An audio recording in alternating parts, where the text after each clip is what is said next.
नमस्कार दोस्तों। कुछ दिन पहले मैंने डॉक्टर डी.एस. शुक्ला द्वारा लिखित श्यामल काया गोरी छाया उपन्यासों की श्रृंखला का द्वितीय खंड संघर्ष काल 1 समाप्त किया था। अब मैं श्यामल काया गोरी छाया का तृतीय खंड, जो कि संघर्ष काल 2 है, प्रारंभ करने जा रही हूँ। परंतु उससे पहले संघर्ष काल 1 में क्या हुआ था बहुत ही संक्षेप में आपको बता दूँ। संघर्ष काल 1 में आपने सुना कि किस तरह जब रामचंद्र जी के राज्याभिषेक की घोषणा हुई तो रानी कैकेयी ने 2 वर मांगे, जिसके फलस्वरूप राम को 14 वर्ष का वनवास मिला और भरत को राजगद्दी। राम के साथ सीता और लक्ष्मण भी वनवास हेतु प्रस्तुत हो गए। राम के जाने के बाद पुत्र विछोह में राजा दशरथ की मृत्यु हो गई।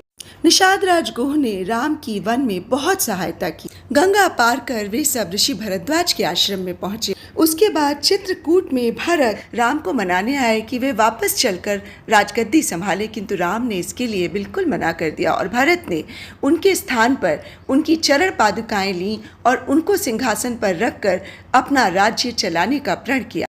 इसके बाद राम अत्रि आश्रम, शरभंग ऋषि के आश्रम और सुतीक्ष्ण के आश्रम होते हुए ऋषि अगस्त्य के आश्रम की ओर बढ़ चले। इन सब के बीच श्री राम ने बहुत से राक्षसों को देवलोक पहुंचा दिया।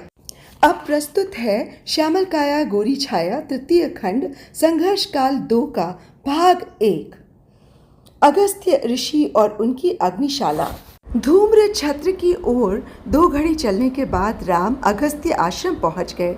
चित्रकूट से लेकर दंडक वन में फैले तमाम आश्रमों में अगस्त्य आश्रम राम को सबसे विशाल और भव्य प्रतीत हुआ। आश्रम के चारों ओर कटीली झाड़ियों की बाड़ लगी थी। इस बाड़ की चौड़ाई लगभग 100 हाथ रही होगी। ये बाड़ इतनी सघन और इतनी कटीली थी कि इससे होकर किसी पशु या मानव का निकल पाना असंभव था। लक्ष्मण इस कंटकाकीर्ण झाड़ की ऊंचाई और विस्तार देखकर समझ गए कि ये झाड़ एक दुर्ग के परकोटे के समान आश्रम को सुरक्षा हेतु लगाई गई थी। बाड़ के किनारे अंदर की ओर एक दूसरे से परिमित दूरी पर वृक्षों की शाखाओं पर बने मचान दिख रहे थे। इन मचानों पर मानवाकृति वाले पुतले खड़े किए गए थे।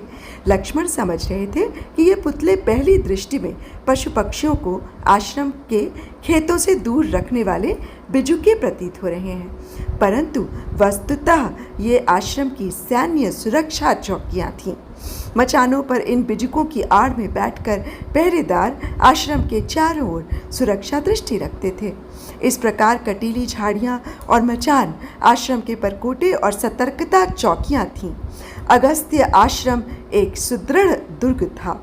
राम ने भी इस सामरिक सुरक्षा का संज्ञान लिया। राम आश्रम में प्रवेश करने के बजाय कुछ दूर पर रुक गए। उन्होंने लक्ष्मण को आगे बढ़कर सूचना देने को कहा। लक्ष्मण ने आश्रम द्वार पर खड़े ब्रह्मचारियों से जाकर कहा, ब्रह्मचारी, मैं अयोध्या के सम्राट राजा भरत का छोटा भाई लक्ष्मण हूँ।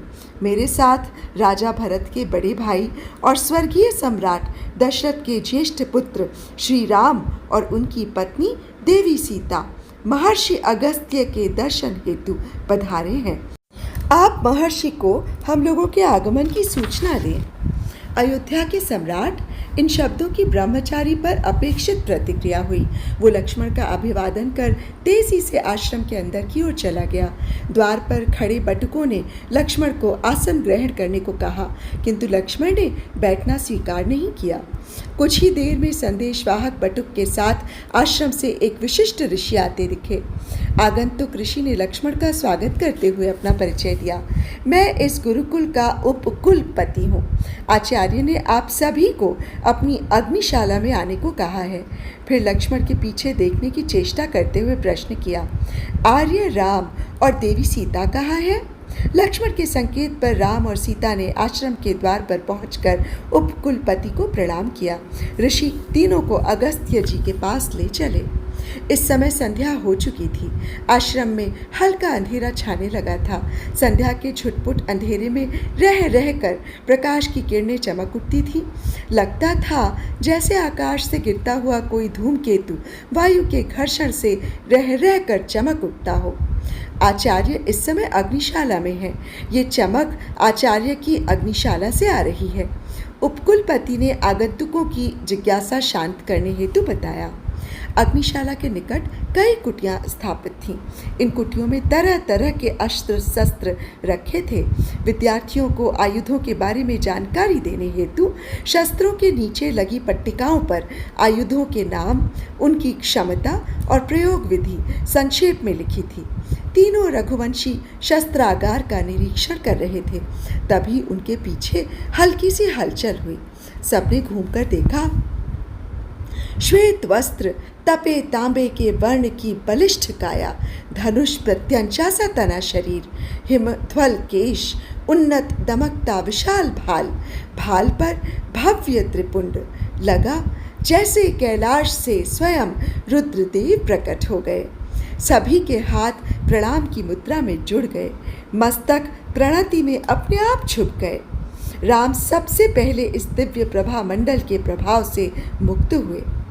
सूर्यवंशी दाशरथी राम का जम्बू द्वीप के सबसे सशक्त ज्योतिर्मय आचार्य को प्रणाम कहकर राम अगस्त्य के सम्मुख साष्टांग दंडवत करते हुए लेट गए।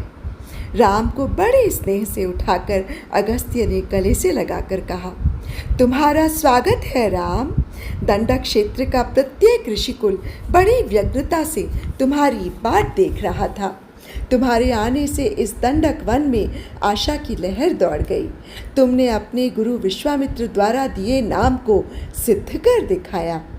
सीता भी विस्मय से राम को गले लगाए अगस्त्य के दर्शन कर रही थी। उसी समय ऋषि की दृष्टि सीता पर पड़ी। उस दिव्य दृष्टि के आगे सीता की आंखें स्वतः मुद गईं। ऋषि की एक दृष्टि ही सामने वाले के मनोभावों को पढ़ने में सक्षम थी। सीता की ओर स्वस्ति मुद्रा में हाथ उठाते हुए वो राम से बोले, राम, तुम पराक्रमी होने के साथ ही अत्यंत भाग्यशाली हो। इतने भयानक प्रयाण में पत्नियां अधिकतर अपने पति का अनुसरण करने का साहस नहीं कर पाती। क्षमा करें गुरुदेव, सीता ने मुस्कुराते हुए कहा। आप जानते हैं, सीता स्वयंवर में स्वयं सीता की अपेक्षाओं का कोई स्थान नहीं था।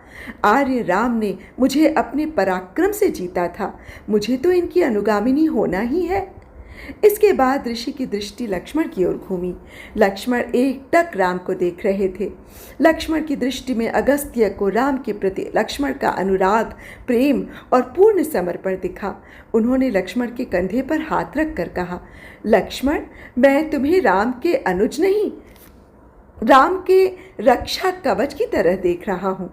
तुमसे रक्षित राम अपने अभियान में पूर्ण हो, यही मेरी कामना और आशीर्वाद है। कहकर अगस्त्य इन सब के साथ अपनी अग्निशाला में पहुंच मंत्रणा करने लगे। अरे, अतिथियों को जलपान बिना युद्ध विषय में कहाँ उलझा बैठे आचार्य। राम के आगमन की सूचना पाकर स्वल्पाहार लिए देवी लोपा मुद्रा का प्रवेश हुआ। सभी ने उठकर आचार्य पत्नी को प्रणाम किया। ऋषिका लोपा मुद्रा ने राम और लक्ष्मण को हाथ उठाकर विजयी भव कहा और सीता को गले से लिपटा लिया। काफी समय तक आलिंगनबद्ध कर सीता के रूप की प्रशंसा कर सदा सुहागन रहने का आशीष दिया। सीता अपनी नित्य पूजा में और हर तीर्थ या पवित्र स्थान में पति और देवर की रक्षा और उनके उद्देश्य की पूर्ण होने की कामना करती। आज समय की श्रेष्ठतम साध्वी से ये आशीष पाकर सीता प्रफुल्लित हो उठी। लोपामुद्रा ने देखा कि उनकी उपस्थिति से पुरुषों के विमर्श में व्यवधान हो रहा है, तो वो सीता को लेकर अपनी कुटिया की ओर चल पड़ी। ऋषि बोले, राम, रावण से सम्मुख युद्ध के पहले तुम्हें रावण के इतिहास, उसकी शक्ति, प्रबलता और दुर्बलता को जान लेना चाहिए। क्या तुम्हें सुतीक्ष्ण शरभंग में से किसी ने ये बातें बताई? अगस्त्य के स्वर में जिज्ञासा थी। राम ने हाथ जोड़कर उत्तर दिया, रणनीति की दृष्टि से तो किसी ने कोई विशेष जानकारी नहीं दी। ठीक है, इसके पहले कि मैं बताऊं, तुम्हारे मन में यदि कोई प्रश्न हो तो उसका निराकरण कर लो। राम ने पूछा, ऋषिवर, रावण ऋषिपुत्र है, वेदज्ञ है, फिर ऐसे राक्षसी कुकर्म में कैसे प्रवृत्त हो गया? कुछ देर तक आंखें बंद कर सोचने के बाद अगस्त्य ने कहना प्रारंभ किया, सत्ता और बल महत्वाकांक्षियों को ललचाते हैं। सत्ता और वैभव का लोभ वीरों में उत्साह और ऊर्जा भर देता है। बल, महत्वाकांक्षा और उद्यम से स्फूर्त कोई नायक अपने सहयोगियों को एकत्र कर स्थापित सत्ता को हटाकर स्वयं हथिया लेता है। इस सत्ता परिवर्तन में विजित संस्कृति नष्ट हो जाती है तथा विजेता की संस्कृति पनपने लगती है। हर जाति को अपनी संस्कृति सर्वश्रेष्ठ लगती है। यही कारण है कि हर जाति प्रयास करती है कि उसकी संस्कृति का प्रसार हो और सब उसकी ही संस्कृति अपनाएं। इतिहास साक्षी है कि अपनी संस्कृति की श्रेष्ठता और विस्तार के नाम पर विजेताओं ने संसार को भयानक युद्धों में झोंका है। और राम, ऋषि विश्रवा का पुत्र रावण भी अपनी उत्कट महत्वाकांक्षा के चलते एक अत्याचारी विश्व विजेता बन ऋषियों, देवताओं और मानवों को पीड़ित करने लगा। पर ऋषि कुल में जन्मा रावण राक्षस कैसे बन गया ऋषिवर? लक्ष्मण ने पूछा। ऋषि ने बताया, रावण मात्र पक्ष से राक्षस कुल का है। रावण का जन्म ही देवताओं से प्रतिशोध की कामना से हुआ था। राक्षस राज सुमाली इसके नाना थे। सुमाली ने विष्णु से हार कर पाताल में छिपकर अपने प्राण बचाए थे। काफी समय बाद सुमाली छिपते हुए भरतखंड आया। भरतखंड में वो विश्रवा आश्रम पहुंचा। वहां विश्रवा के पराक्रमी पुत्र कुबेर को देखकर वो चकित हो उठा। उसके मन में अभिलाषा जागृत हो गई कि काश मेरे परिवार में भी कोई ऐसा वैभवशाली और पराक्रमी उत्पन्न हो जो देवताओं को युद्ध में जीतकर राक्षसों का राज्य फिर से वापस दिला सके। ये विचार मन में लिए सुमाली घर लौटा। सुमाली ने पराक्रमी और वैभवशाली कुबेर के बारे में अपनी पुत्रियों से चर्चा की।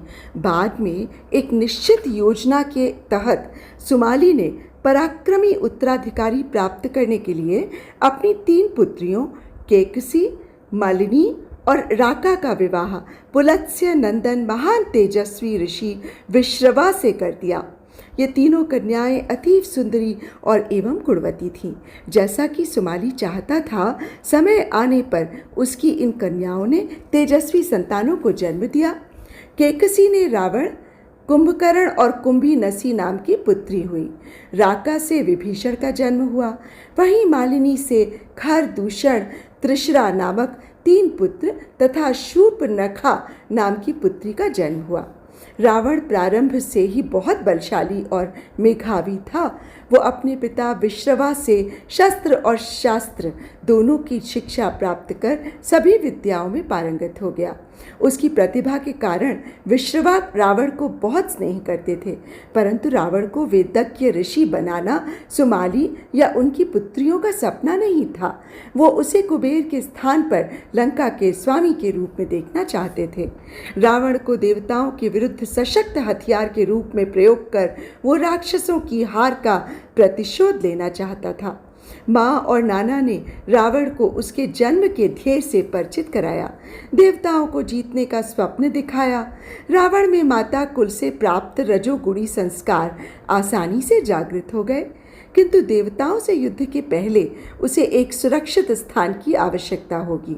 सुमाली की युक्ति के अनुसार भरतखंड से कुछ दूर सागर में स्थित लंका इसके लिए सर्वोत्तम स्थान था। उस समय लंका का स्वामी रावण का विमात्रज भाई वैश्रवण कुबेर था। रावण और उसके भाइयों में कुबेर के प्रति बंधु प्रतिद्वंदिता जनित ईर्ष्या पहले से ही सुलग रही थी। मात्र पक्ष के भड़काने से वो भभक उठी। ईर्ष्या से प्रेरित रावण और कुंभकर्ण ब्रह्मा और रुद्रशिव से बहुत सारी शक्तियां प्राप्त करने में सफल हो गए। शक्तिशाली होते ही रावण ने सबसे पहले कुबेर और कुबेर की स्वर्णमयी लंका को अपने अधिकार में कर लिया। कुबेर अपने प्राण बचाने के लिए सुदूर हिमालय में देवताओं की शरण में जा छिपा। लंका विजय से रावण असुरों का सर्वमान्य नायक बन गया। वो सारे असुरों को अपने झंडे के नीचे एकत्र कर कुबेर का पीछा करने के बहाने हिमालय तक जा पहुंचा। कुबेर तो मात्र बहाना था, उसका वास्तविक उद्देश्य देवताओं से 2-2 हाथ करना था। रावण के सैन्य मंतव्य से अपरिचित देवताओं पर रावण का आक्रमण अप्रत्याशित था। जब तक देवगण संभले, रावण और कुंभकर्ण ने पूरे देवलोक को रौंद दिया। रावण के पुत्र मेघनाद ने इंद्र को परास्त कर बंदी बना लिया। देवताओं ने हार स्वीकार कर ली। विजयी रावण ने अपने पुत्र इंद्रजीत मेघनाद को आगे कर बड़ी धूमधाम से वापस लंका में प्रवेश किया। देवलोक विजय के बाद रावण ने स्वयं को सारी असुर जाति का एक छत्र सम्राट घोषित कर दिया। कुछ असुरों ने रावण का विरोध किया, किंतु वे मारे गए। इन मारे गए असुरों में शूर्पनखा का पति और रावण का बहनोई विद्युत जिह्न भी था। अपनी राजनैतिक महत्वाकांक्षा के लिए अपने बहनोई की हत्या? लक्ष्मण आक्रोशित होकर बीच में ही बोल पड़े। रावण इसी प्रकार अपनी मनमानी करता रहा। सारे जम्बू द्वीप में कोई ऐसा नहीं था जो रावण के अत्याचारों को रोक सकता। नहीं, ऐसा बिल्कुल नहीं था रामानुज। अगस्त्य लक्ष्मण को संबोधित करते हुए बोले। आर्यावर्त के क्षत्रियों से अभी तक उसका पाला नहीं पड़ा था। अयोध्या और मिथिला राज्य की उस काल में अपनी अपनी विवशताएं थीं। इन विवशताओं के चलते वो दोनों राज्य में किसी ने भी रावण के देवलोक प्रयाण में उसे रोकने का प्रयत्न नहीं किया। मगर इसका मतलब ये नहीं कि रावण को कोई प्रतिभट मिला ही नहीं। सारी असुर जाति को अपने अधीन करने के बाद निरंतर सफलता के अहंकार से भरा रावण भरतखंड की ओर सैन्य अभियान पर निकला, किंतु भरतखंड के द्रविड़ प्रदेश में ही वो सफल नहीं हो सका। सबसे पहले वो किष्किंधा के वानर राज वाली से पराजित हुआ। उसके बाद वो नर्मदा के दक्षिण में सहस्त्रार्जुन से परास्त हुआ। इन पराजयों के बाद भी कूटनीतिज्ञ रावण इन दोनों राज्यों से बराबर के मैत्री संबंध स्थापित करने में सफल हो गया। इन पराक्रमी राजाओं से मैत्री संबंध स्थापित करने के बाद रावण नर्मदा और गोदावरी के बीच से होता हुआ दंडकारण्य पहुंचा।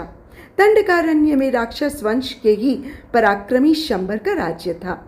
शंबर की पत्नी मंदोदरी की बहन थी। इस प्रकार शंबर रावण का निकट संबंधी था। किंतु मदांध विजयोन्माद में संबंधों का कोई मूल्य नहीं रहता। रावण एक बार फिर परास्त हुआ और शंबर द्वारा बंदी बना लिया गया, परंतु रावण के भाग्य ने उसका साथ दिया। ठीक उसी समय आर्यावर्त के क्षत्रिय सम्राट विश्वरथ के आक्रमण में शंबर मारा गया और रावण सुरक्षित बचकर लंका पहुंच गया। तुम भली भांति जानते हो कि तुम्हारे गुरु विश्वामित्र ब्रह्मर्षि होने के पहले विश्वरथ नाम से विख्यात थे। शंबर के पराभव के बाद दंडकारण्य में कोई केंद्रीय सत्ता नहीं बची थी। इस अवसर का लाभ उठाकर रावण ने इस बार दंडकारण्य क्षेत्र को अधिकृत कर लिया और रावण ने अपने विमात्रज भाई खर, दूषण और त्रिशिरा को दंडकारण्य का स्वामी नियुक्त कर दिया। किंतु ये दंडक क्षेत्र आपकी छत्र छाया में था ऋषिवर। आपके रहते रावण यहाँ कैसे टिक पाया? लक्ष्मण के प्रश्न में कुतूहल था, परंतु अगस्त्य जैसे महान ऋषि से सीधा प्रति प्रश्न।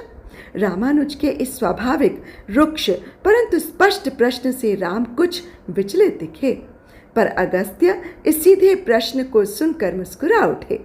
दाहिने हाथ के संकेत से राम को आश्वस्त करते हुए अगस्त्य बोले। निष्कपट लक्ष्मण, अगस्त्य शस्त्र और शास्त्र का कुलगुरु है।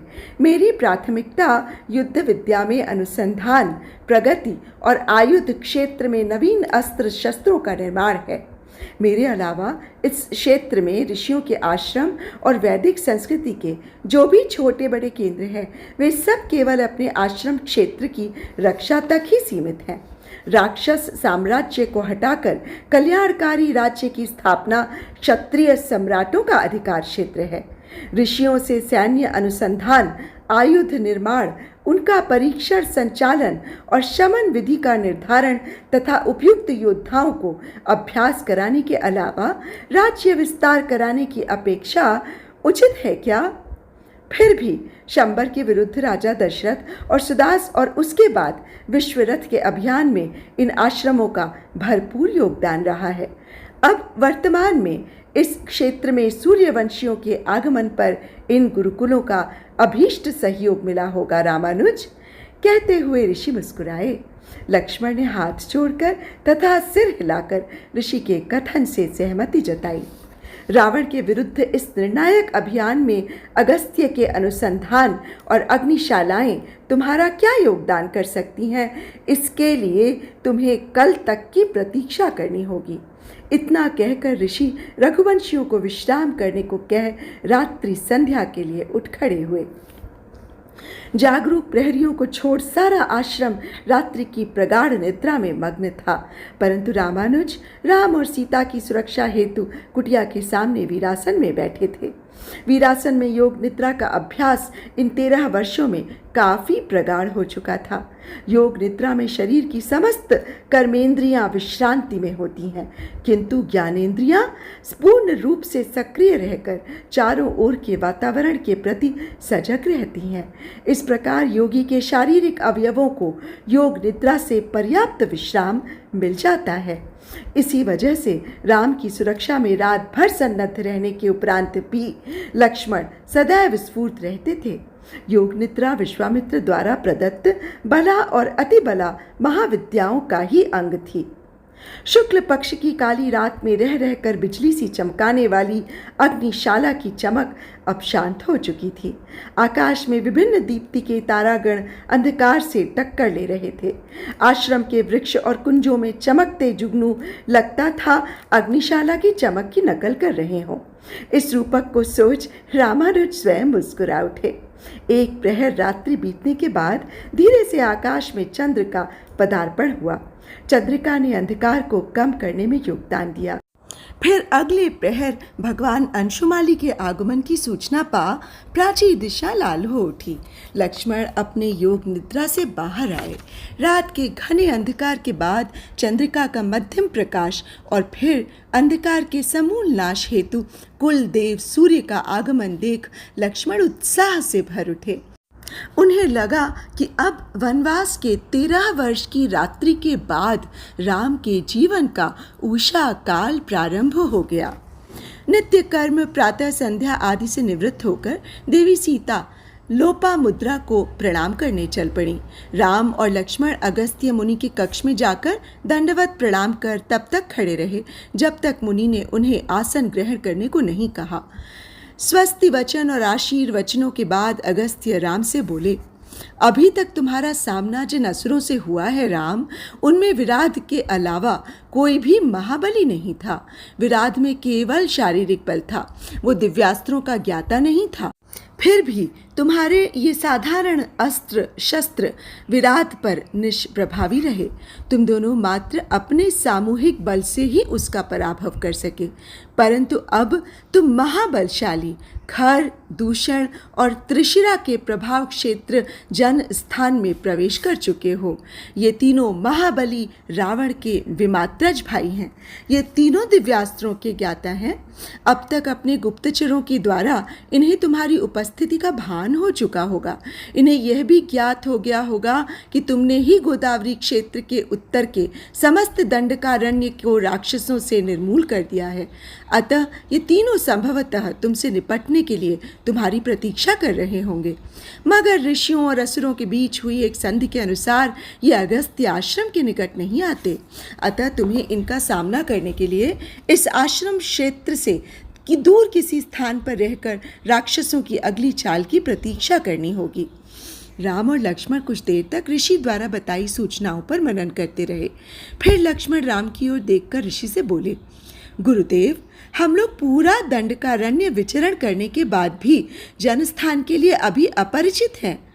फिर कुछ मुस्कुराकर कहा, और ब्रह्मर्षि, आपने हमारे लिए भी कोई स्थान निश्चय कर रखा होगा, कृपया हमारा मार्गदर्शन करें। कहकर लक्ष्मण ने करपद्य प्रणाम किया। रामानुज के इस विनोद भरे उत्तर से ऋषि के चेहरे पर क्षण भर के लिए स्मित मुस्कान आई, किंतु अगले क्षण ही वो राम को देखते हुए गंभीर स्वर में बोले, लक्ष्मण का अनुमान सही है। बहुत सोच समझ कर मैंने तुम्हारे लिए कपिला और गोदावरी नदी के संगम त्रिकोण पर स्थित सुंदर स्थल का चयन किया है। यह स्थल 5 महान वट वृक्षों से सुशोभित है। अतः यह स्थान पंचवटी के नाम से जाना जाता है। यहाँ जल के साथ कंदमूल आसानी से उपलब्ध है। फलदार वृक्षों के कारण यह स्थान पशु पक्षियों के स्वर से गुंजायमान रहता है। इस स्थान में अधिक गर्मी नहीं पड़ती। किंतु शरद ऋतु में कुहासे के कारण सूर्य की किरणों का ताप बहुत कम हो जाता है। वृक्षों की पत्तियों पर कभी कभी पाला भी जम जाता है। फिर भी निरंतर अग्निहोत्र करने से शीत ऋतु उतनी कष्टदायक नहीं रह जाती।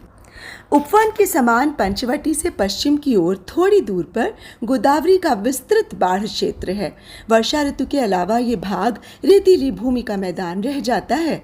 इस विस्तृत मैदान के कारण काफी दूर से ही आते हुए शत्रु को देखा जा सकता है। अतः पंचवटी पर शत्रु के आकस्मिक आक्रमण की संभावना भी न्यून हो जाती है।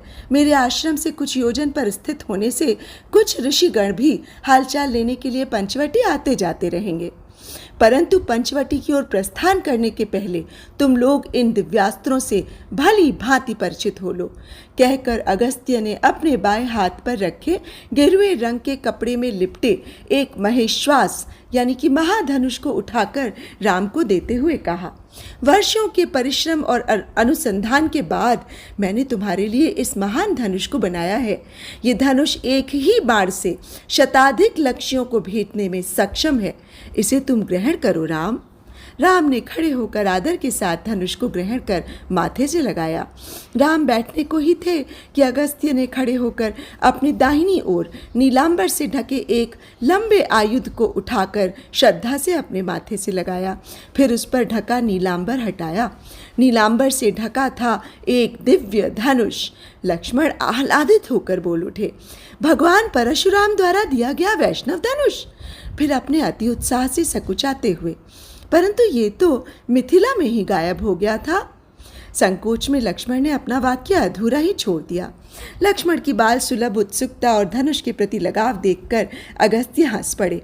वे बोले, हाँ, ये वैष्णव धनुष तुम्हारे गुरु विश्वामित्र ने ही मेरे पास भेजा था। विश्वामित्र चाहते थे कि इस महान धनुष का उपयोग केवल रावण, कुंभकर्ण और मेघनाथ जैसे दुर्धर्ष योद्धाओं के ही विरुद्ध किया जाए। फिर लक्ष्मण की ओर स्नेह से देखते हुए कहा, लो लक्ष्मण, ये वैष्णव धनुष तुम ही अपने हाथों से राम को दो। ये कहकर अगस्त्य ने धनुष लक्ष्मण को दे दिया। वहीं लक्ष्मण ने उसे माथे से लगाकर राम को सौंप दिया। राम ने वैष्णव धनुष श्रद्धा और कृतज्ञता से ग्रहण किया। राम ने अगस्त्य के कहने पर पहले वैष्णव धनुष पर आसानी से प्रत्यंचा चढ़ाई, फिर हल्के से प्रत्यंचा को खींचकर छोड़ा। प्रत्यंचा की टंकार से महाध्वनि उत्पन्न हुई। सारा आश्रम वैष्णव धनुष की टंकार से गूंज उठा। गुरुकुल की गायें व्याकुल होकर अपने बछड़ों को समेटकर रंभाने लगी। अगस्त्य धनुष की टंकार और राम के पुरुषार्थ का आकलन कर प्रसन्नता से मुस्कुरा उठे। तभी सीता के साथ देवी लोपमुद्रा का आगमन हुआ। लोपमुद्रा ने कक्ष में सब कुछ सामान्य देखकर अगस्त्य से पूछा, ये वैष्णव धनुष की टंकार थी क्या? किसने इस पर प्रत्यंचा चढ़ाई? राम के अलावा कौन शूरवीर है जो इस दिव्य धनुष पर प्रत्यंचा चढ़ा सके? अगस्त्य ने हौले से कहा। राम और लक्ष्मण ने उठकर देवी को प्रणाम किया। लोपामुद्रा ने आगे बढ़कर लक्ष्मण के कंधे पर आश्वस्ति का हाथ रखकर आशीर्वाद दिया और फिर राम की दाहिनी भ्रुकुटी सहलाते हुए स्नेह से कहा, राम, तुम्हारे आने से हम लोगों की वर्षों की नवोदित सूर्य की प्रतीक्षा समाप्त हुई। वैष्णव धनुष की टंकार से अपना शौर्य प्रकट कर तुमने रावण के विरुद्ध अभियान की आज घोषणा कर दी। इस टंकार का घोष जन स्थान तक अवश्य पहुंचा होगा। रावण के भाई और सेनापति खरदूषण अब सचेत हो गए होंगे। तुम्हें अब हर पल सतर्क और सावधान रहना होगा। ये कहकर लोपामुद्रा सीता की ओर मुड़कर बोली, सीता, तुम मेरे साथ आओ।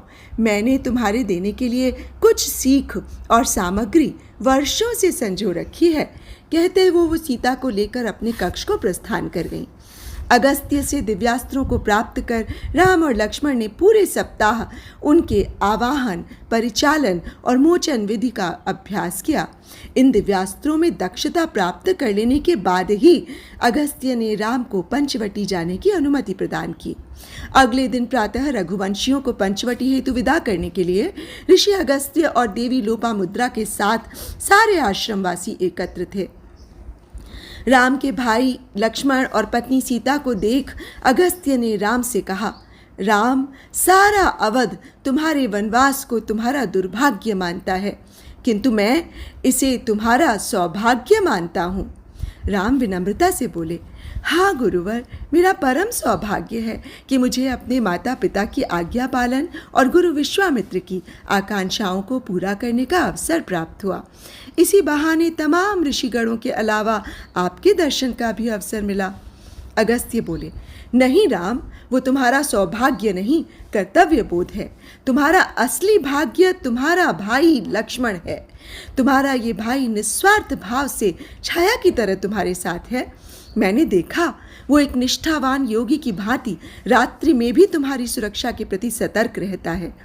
फिर सीता की ओर देखकर कहा, साधारणतया राजकुमारियां अपने पति के साथ आखेट, युद्ध अथवा वनवास में महल में ही रहकर अपने पति के कल्याण की कामना करती हैं, किंतु सीता हट करके तुम्हारे साथ कष्ट उठाने को प्रस्तुत हुई। इसीलिए राम, तुम भाग्यशाली हो।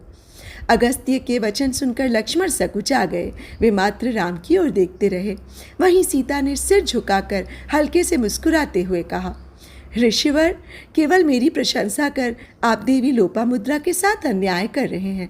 मैंने तो मात्र 14 वर्षों के लिए ही पति के साथ वनवास स्वीकारा है, परंतु लोपामुद्रा देवी तो आपके साथ आजीवन वनवास में है। लोपामुद्रा हंसते हुए अगस्त्य की ओर देखकर बोली, सीते, ये सत्य है कि पति अपनी पत्नी की प्रशंसा नहीं करते।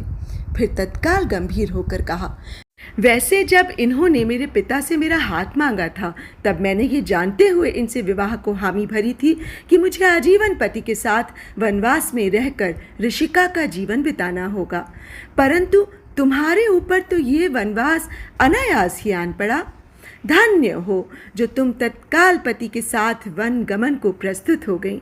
मुझ में और तुम में यही अंतर है जिसे ऋषिवर इंगित कर रहे हैं। चलते समय अगस्त्य ने राम और लक्ष्मण को सावधान करते हुए कहा, पंचवटी में किसी भी आकस्मिकता के लिए सदैव तैयार रहना राम और लक्ष्मण। तात्कालिक सहायता के लिए वहां गिद्धराज जटायु उपलब्ध होंगे। यद्यपि अब वो काफ़ी वृद्ध हो चुके हैं, फिर भी उनमें अपरिमित बल अब भी शेष है। समय समय पर शस्त्रों की आपूर्ति के लिए मेरे आश्रम वासी तुम तक आते रहेंगे। कहकर ऋषि मुड़कर आश्रम की ओर चल पड़े। इस बार रघुवंशियों के साथ तमाम आयुध भरे छकड़ों को लेकर आश्रमवासी भी गए। तो दोस्तों, आज की कहानी बस यहीं तक। आगे की कथा मैं भाग 2 में आप सबको सुनाऊंगी। तब तक के लिए मुझे आज्ञा दीजिए, और आज्ञा देने से पहले आप सबसे ये विनम्र निवेदन है कि यदि आपको मेरा वाचन पसंद आता हो तो मेरे इस चैनल आइए सुने कहानी को अवश्य ही सब्सक्राइब कर लीजिए, और मेरी कहानियों को लाइक और शेयर भी कर लीजिएगा। और हाँ, बेल आइकन ज़रूर दबा लीजिएगा, जिससे कि मेरी आगे आने वाली कहानियों की नोटिफिकेशंस आपको मिलती रहें। तो अब मुझे आज्ञा दीजिए। नमस्कार।